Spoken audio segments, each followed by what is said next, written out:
시작하기에 앞서 먼저 제가 이렇게 누군가의 아픈 가정사를 가지고 청문회에 대한 해명방송을 하게 된 게 너무나 가슴 아프단 말씀을 전하고 싶네요. 도대체 왜 이런 방송까지 해야 하는지 납득할 순 없지만 주광덕 의원과 자유한국당 그리고 일부 언론이 자꾸 조국 후보자의 개인사와 가정사가 얽힌 일을 무슨 내용인지도 정확히 모르면서 무작정 터뜨리고 공격한 탓임을 밝힙니다. 아무튼 이번에 자유한국당 측에서 계속 물고 늘어지는 논란에 대해서 핵심만 짤막하게 요약해드리겠습니다. 먼저 조국 후보자의 부친이 대표로 있었던 고려종합건설. 고려종합건설이 1996년 웅동학원에 16억 원대 공사를 수주했고 조국 후보자의 동생 회사인 고려시티개발이 하도급을 맡았습니다.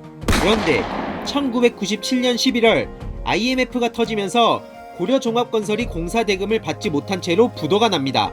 문제는 기술신용보증기금 보증으로 은행에서 돈을 빌려 공사를 한 것이라 기보에 9억 5천만 원의 빚을 지게 되는데요. 그래서 기보가 빚을 대신 갚아주며 구상권을 가지게 되었고, 이로 인해 동생은 고려종합건설 채무의 연대 보증인이자 채권자가 됩니다.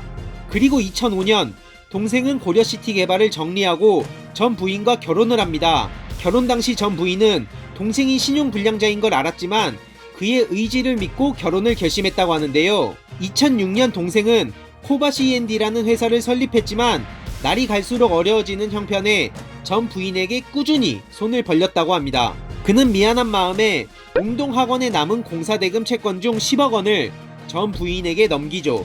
그리고 그해 웅동학원을 상대로 미지금 공사대금 16억 및 지연이자 등을 지급하라며 51억 원의 소송을 내고 무변론 승소하게 됩니다. 이에 법원은 동생의 처에게 10억, 동생이 대표로 있는 코바 C&D에 41억을 지급하라고 판결하죠. 하지만 학교 법인은 학교 재산이라 함부로 팔아서 채무 변제를 못한다는 문제가 있었습니다. 즉, 판결은 나왔지만 받을 수 없는 돈이란 걸 알게 된 전 부인은 2009년 도저히 못 견디고 이혼하게 된 것이죠.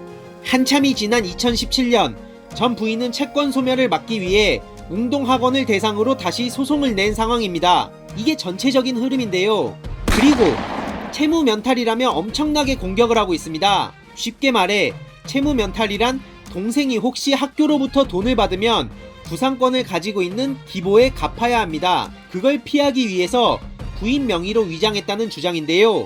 이 또한 사실이 아닙니다. 부인 명의로 돌린 건 앞서 말했던 10억짜리 뿐입니다. 그리고 동생 명의로 되어 있든 부인 명의로 옮겼든지 간에 채무 면제 행위가 이뤄지면 몽땅 다 기보에서 가져가야 하는 돈입니다. 실제로 기보는 이런 일이 전문이기 때문에 부인으로 명의 돌리는 걸 칼같이 파악하죠.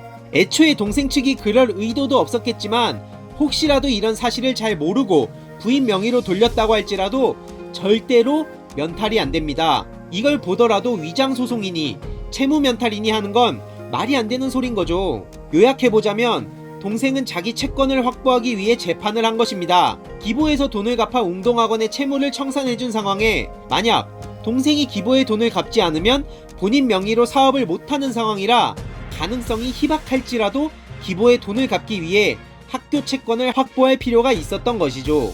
이로써 앞선 위장소송, 위장이혼, 채무면탈 이 논란들은 전부 다 해명이 됩니다. 그 다음이 바로 부동산 거래인데요. 현재 자유한국당 측은 동생의 전 부인과 조국 후보자 부인과의 부동산 거래를 끄집어내서 공격하고 있습니다. 상황을 쉽게 설명하자면 2013년 조국 후보자 부친이 돌아가시고 어머니가 홀로 남은 상황이 되었습니다. 아버지는 재산도 없었으니 어머니 혼자 살 집을 구할 필요가 생긴 거죠. 그래서 조국 후보자 부인이 본인 명의로 된 경남 성경 아파트의 전세금을 빼서 어머니가 살 집을 구하게 된 것입니다. 어머니가 선택한 곳이 우성빌라고 조국 후보자 부인이 전세금 뺀 돈을 어머니한테 보냈는데요. 그런데 어머니는 위자료도 못 받고 어렵게 자식을 키우는 전 부인을 위해 전 부인 명의로 집을 사도록 해준 겁니다. 어머니는 죽을 때까지 살게만 해달라고 말씀하시며 말입니다. 그래서 전 부인 명의로 우성빌라를 사게 된 겁니다.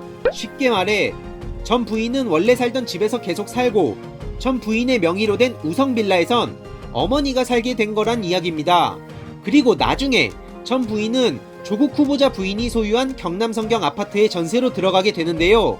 그 그 이유는 과거 전 부인이 살던 아파트 전세 대금이 크게 뛴 상황에 경남 성경 아파트의 전세금이 싸고 아이를 돌봐주는 조국 후보자의 어머니가 오래 살던 곳이기도 해서 이사를 가게 된 것이라고 합니다. 그러다 조국 후보자가 2017년 당시 민정수석이 되고 고위공직자 다주택 문제를 해소하기 위해 아파트를 처분해야 한다는 말을 듣고는 전 부인이 다른 곳으로 이사를 가기가 애매해서 그 집을 직접 사게 된 겁니다. 실제로 전 부인에게 관련된 모든 자료가 있다고 하는데요. 여기에 무슨 문제가 있나요? 이혼하고 가끔 만난다는 이유로 위장이혼이라는 터무니없는 주장을 하는 사람들을 보니 도저히 참을 수가 없습니다. 지금 자유한국당 측과 일부 언론들은 조국 후보자 죽이기에 혈안이 되어 한 가족의 인생까지 완전히 파탄내고 있습니다. 개인과 가족의 사생활을 전 국민에게 공개하는 것도 모자라 왜곡하고 조롱하며 심지어는 직장과 동네 주민들에게까지 피해를 주고 있습니다. 여러분, 이게 조국 후보자 청문회라고 보이십니까? 가족이 입는 피해는 누가 보상을 해주는 겁니까? 이건 인격 살인과도 마찬가지라고 생각합니다.